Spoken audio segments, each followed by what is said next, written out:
What is an aswang? It is one of the most feared creatures in Filipino folklore. It is a shape-shifting monster. It can appear as a human by day, often a beautiful woman, a quiet neighbor, or an old man, but at night it transforms. It can become a hideous bird, a large dog, or a wild pig. Its true form is horrifying. It craves human flesh and blood. Truly a malevolent entity, pregnant women are its prime targets. The aswang is believed to crave the unborn. It uses its long, thin tongue to reach the fetus inside the womb, or it waits for the baby to be born. This belief is widespread. It creates deep anxiety for expectant mothers. Especially in rural areas, homes are fortified with garlic and salt. Prayers are whispered constantly to protect the mother and child from this nocturnal predator. Ajuy is a town with a long history. It was founded centuries ago. It has seen wars and peace, progress and hardship. Its people are resilient. They are accustomed to the challenges of nature. Fishing is their main livelihood.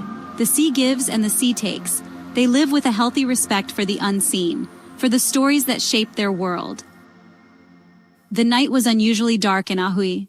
It was very eerie and gloomy. This happened on March 1st, 1985. Clouds choked the moon. No stars dared to peek. An unsettling stillness blanketed the small fishing village. Homes were quiet. Only the distant lapping of waves could be heard. People felt a strange chill in the air. It was a night for staying indoors. It's night when old fears whispered. Something was not right. In one particular house, a light flickered. Inside lived Maria, a young woman. She was expecting her first child soon. Her belly was round and full. In Filipino folklore, pregnant women are vulnerable. They are said to attract creatures of the night, especially the dreaded aswang. Maria tried to be brave, but the darkness outside felt heavy. It seemed to press against her windows. The air grew thick with an unspoken dread. Dogs in the distance began to howl, not their usual barks. These were cries of terror and warning. The wind picked up slightly. It carried strange, faint sounds. Was it the rustling of leaves or something else? Something is moving stealthily, something petrifying and hungry. Between each gust, the silence crept in, tense, watchful, as if the air itself were holding its breath, listening. A group of young boys was still outside. They were friends, often playing late. They huddled near a flickering gas lamp. They spoke in hushed tones. At first, they laughed off the eerie feeling. The boys are trying to be brave, but the persistent howling unnerved them. The darkness seemed deeper than usual. An unseen presence made their skin crawl. Fear, cold and sharp, began to prick at their hearts. They knew the stories. The boys were named Jose, Miguel, and Ben. They were barely teenagers, full of youthful energy. That night, their usual playful mood faded. They were near Maria's house, drawn by an unknown force, or perhaps just in the wrong place at the wrong time. They felt a sudden drop in temperature. The lamp beside them sputtered weakly. Their laughter died in their throats. Absolute fear gripped them. Then, they saw it on top of Maria's nipa hut. A figure, dark and crouched. It was silhouetted against the faint glow from the village. It had long, spindly limbs. Its eyes seemed to glow faintly in the dark. It was looking down towards Maria's room. The boys froze. They could not believe their eyes. Was this real or a trick of the night? The creature was terrifyingly still. Watching, waiting. Terror washed over them.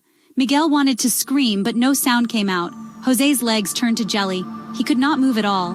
Ben directed his gaze forward, his eyes wide open. Their hearts pounded like drums. This was not a story. This was real, happening before their very eyes. The aswang of their grandmother's tales. It was here in their village, on that roof, something that they could have never imagined. A long moment passed before the boys found their voices and willed their legs into motion. They ran as fast as they could while screaming for help. Their cries pierced the night. Almost all houses turned on their lights and the men came out to check the commotion. They told their parents and their neighbors what they had seen. The story spread like wildfire through neighborhood. Some immediately believed, others were skeptical, but fear was a common thread. The next day, the pregnant woman, Maria, was moved to a more secure place and protected by her family. The women began placing garlic and pelaspas on all the windows and doors of their homes. The men gathered bamboos and sharpened the tips. They also spread salt on the rooftops. A shadow of terror blanketed the town. Every heartbeat echoed with caution, every glance over the shoulder a silent prayer. An unyielding state of dread became their way of life. Years passed, and the story of that night still hunts the people. So, what did the boys in Ajuy truly see?